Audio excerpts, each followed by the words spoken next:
В Удачненском горно-обогатительном комбинате знают, как можно сэкономить на топливно-энергетических и материально-технических ресурсах. Доказательством тому послужили рационализаторские предложения среди цехов комбината, где прошел интеллектуальный конкурс. С идеями инициативных работников ознакомилась Анна Потах.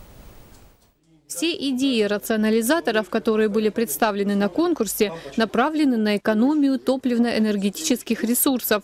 Высшую оценку заслужило предложение от обогатительной фабрики номер 12.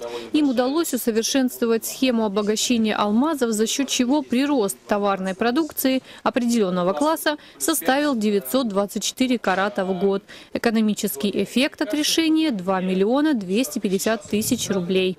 Часть алмазов, которые мы уже добыли, дошли до участка доводки, мы направляли на обогащение, где хвосты являются отвальным продуктом. Часть алмазов мы, собственно говоря, направляли в отвал, являлись хвостами фабрики и направлялись, собственно, в цеха. Поэтому было предложено этот класс -2 направить на обогащение сепаратор номер 105 и, собственно, уже здесь добывать алмазы.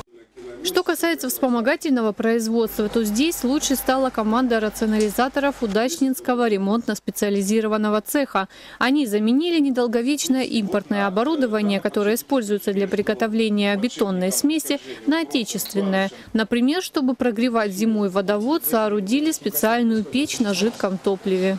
Смысл в чем? То, что из печи выходящие газы горячие, прогревая сам водовод, и выходит уже... Придумали такую печку, сконструировали печь на реактивной тяге. То есть, по сути, у нее есть емкость снизу, куда загревается сам наша смесь горючая. Интересные решения, а главное такие, которые приносят выгоду компании, также были у цеха хвостового хозяйства, рудника «Удачный» и карьера «Зорница». Победители получили денежные премии и шанс продемонстрировать свои рационализаторские предложения уже на районном уровне.